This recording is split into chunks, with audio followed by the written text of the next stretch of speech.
তুই যেমন বাড়ির বউ তেমনি মেজ বৌমাও এই বাড়ির বৌমা, তাকে এইভাবে বলাটা তা মানে তো বাড়ির বউকে অসম্মান করা।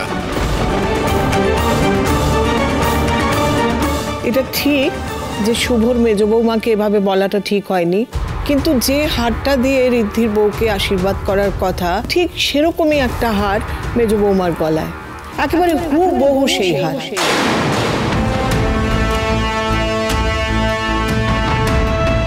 আমার ফোনটা, আরে সরো না মুখের সামনে থেকে। এই তো আমার ফোনটা, এই তোমার আগে আমি প্রমাণ দেবো, তারপর সবকিছু।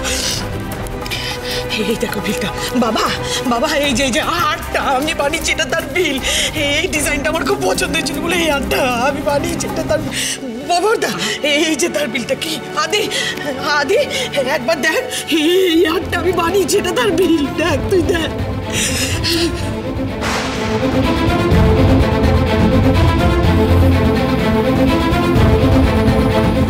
শুভ, মেজো কাম্মাকে এভাবে বলাটা ঠিক হয়নি।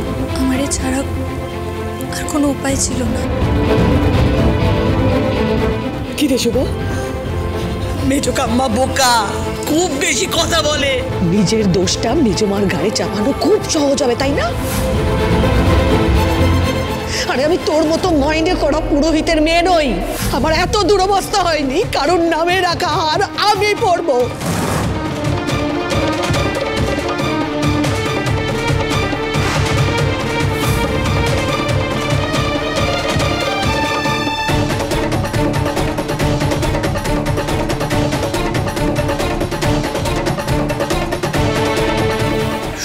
প্রবলেমটা কোথায় জানো?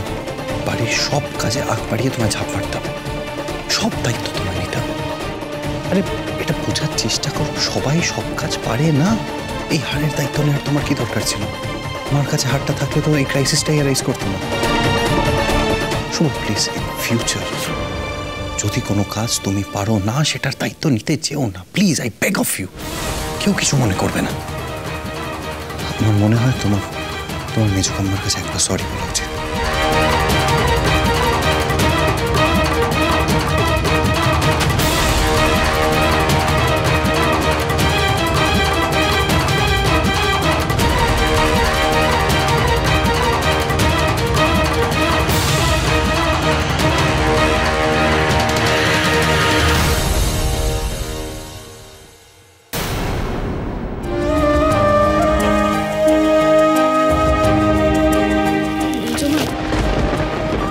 আমাকে প্লিজ ক্ষমা করে দাও ও মেজমা। আমি আসলে তখন হারটা পাওয়া যাচ্ছিল না বলে না, আমি আমার মাথা ঠিক ছিল না। আর তার উপর দুটো হার একদম হুবহু একই রকম দেখতে।